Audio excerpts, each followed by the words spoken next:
దీపావళి రాత్రి ఆకాశం రంగుల వెలుగులతో నిండిపోతుంది. ఎరుపు, ఆకుపచ్చ, నీలం, పసుపు, ఊదా, వెండి ప్రతి మంట మనతో ఏదో ఒక శాస్త్ర రహస్యం చెబుతుంది.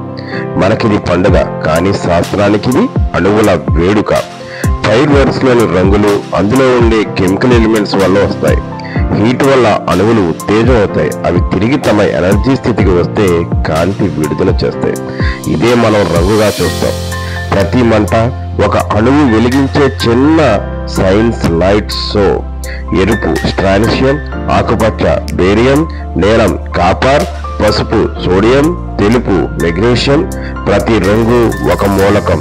నేను ఇక్కడ ఉన్నాను అని ప్రకటిస్తున్న ప్రకాశం. ఇప్పుడు మనం గ్రీన్ క్రాకర్స్ వాడుతున్నాం. ఇవి తక్కువ పొగ, తక్కువ శబ్దం, ఎక్కువ వెలుగు, పర్యావరణాన్ని కాపాడుతూ పండుగ జరుపుకోవడం. ఇదే కదా నిజమైన శాస్త్రీయ ఆనందం.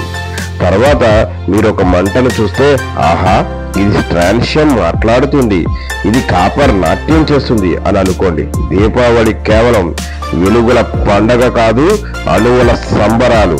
నేను మీ జీవీఎస్ సుబ్రహ్మణ్యం. మీ అందరికీ హరిత దీపావళి శుభాకాంక్షలు.